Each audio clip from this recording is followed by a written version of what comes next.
Never, ever give up. You can change and you can move around, but never, ever give up. I know people that are very smart. They went to the Wharton School of Finance with me. I know other people that aren't as smart, and those people are the top people in industry today, and they just were tougher.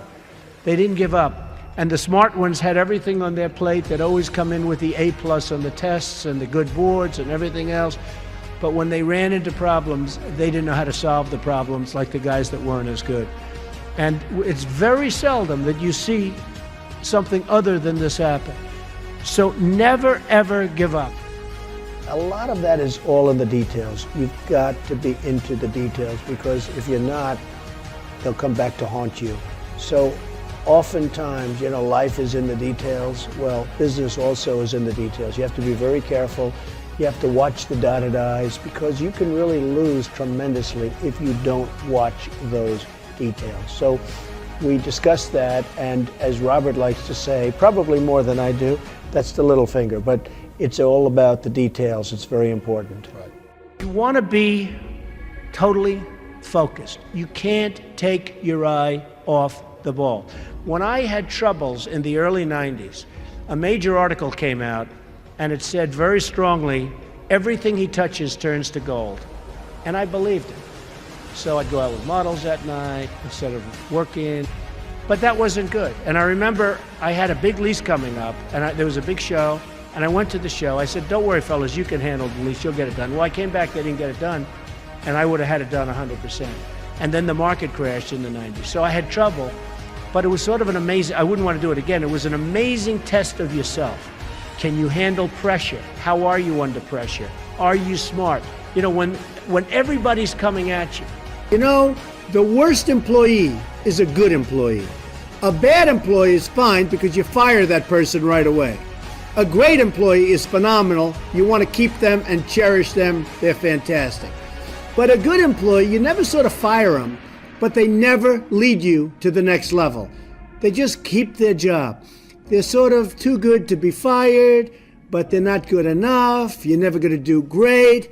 So I always say, the worst employee isn't a bad employee, it's just a good or average employee. Gary Player, the great golfer, he was a little guy, very little, but he worked really hard. And he had a great statement, but he'd go, the harder I work, the luckier I get. And he wins the US Open. You have all these big, handsome guys, these big, giant guys, and they're hitting the ball a mile. And you have Gary Player. And Gary Player would win the Open. He'd win the Masters. He'd win this. He'd win that. And he said, hey, in the US Open, he hit a 5-iron to 1 foot from the hole, and he ended up getting a birdie and wins the US Open, right? And he came off the green. Now, I know I've heard the statement before, but I heard it from him in a meaningful way. They said, what do you think, Gary? What is it? He said, all I know is I've been working very hard, and the harder I work, the luckier I get. I thought it was an amazing statement. Sometimes in life, to be successful, oftentimes, most of the time, you have to follow your instincts. You have to follow your gut. You have to. Your parents may say wrong, your whoever may say wrong, but you have to do it. So much of success is seeing yourself as victorious. You have to see yourself. You have to really believe in yourself. And sometimes it's hard. You've had failures, you've had weaknesses, you've had other things. You have to see yourself as a one-man band. Don't rely too much on other people because they'll let you down. You have to see yourself as victorious. And to be a winner, you have to think like a winner. If you don't think like a winner, it's just never going to happen. Many people have been asking about my desk and the fact that I have so many papers on my desk. It's actually very neat. I know where everything is, but if you look around, there's a lot of stuff. The fact is, I'm busy. I always notice that busy people that are very successful in many cases, have a lot going on their desk. I have papers from deals, I have papers from just about everything. I like to read up on things, I like to study what I'm doing. So therefore, you have a lot of action going on in your office. Now, some of the writers, some of the ones that aren't so smart, they talk about the desk negatively. They say, oh, isn't it terrible? Trump has so many papers on his desk. Let's analyze everything on the desk, and they do the best and they fail. But the fact is, I've noticed over the years, successful people have a lot going on their desk. My desk is in my office. My desk is a very important part of me. And frankly, it's a very important part of my success. Everything I do comes right through this desk. So if it's not perfectly neat, if there's a lot of action, I think that's okay. I actually think that's a good thing. You have to love what you do. And I'm not going to go over that long, but it solves a lot of problems. Because when you love what you do, when you really love what you do, you work harder. I mean, I have friends that don't love, and I tell this story. A Wall Street titan, big guy, but I was richer than him, and I'm richer, according to Forbes, I'm much richer than him. So I like that, I like that. But this big Wall Street titan, he's a big name.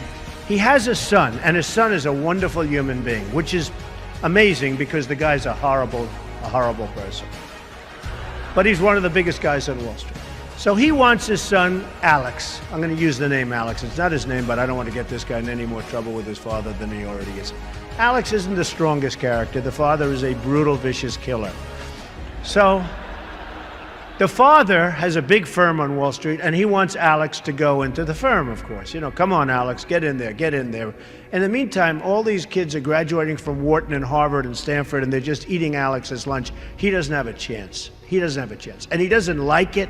He's not liking what he's doing. You got to love what you do. He's not liking it. So one day, but he can't leave because of his father. I actually tell him, why don't you leave? Your father's brutal. The father's just killing the guys. Tell him, you don't have what it takes. I'm sorry, Dad. Oh, this is great. So I say, you got to leave the father. You got to leave him. He said, I just can't, Donald. So anyway, he's a spoiled guy. He's a member of a very good golf club in Westchester, which is a rich place in New York. And he's on one of the committees, and he's on the Greens Committee. And they put him in charge of redoing the course. They're doing this big renovation of the course. It's a very good club. And he's there every morning at 5 in the morning.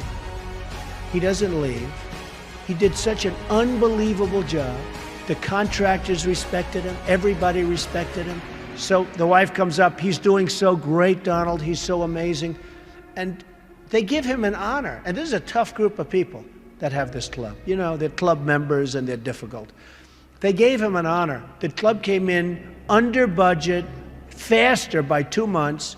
He did an unbelievable job, and the quality of the work was 10 times what they ever anticipated. So they gave him a medal. I said, Alex, you ought to go and do this for a living. You ought to be a builder, whether it's houses or clubs or golf courses, renovation or this. Oh, my father would go crazy. He'd never let me. So Alex went back to Wall Street, where he was miserable, and a year later he quit. And he started doing renovations of houses and clubs and different things. And he's doing great. So you've got to love what you do.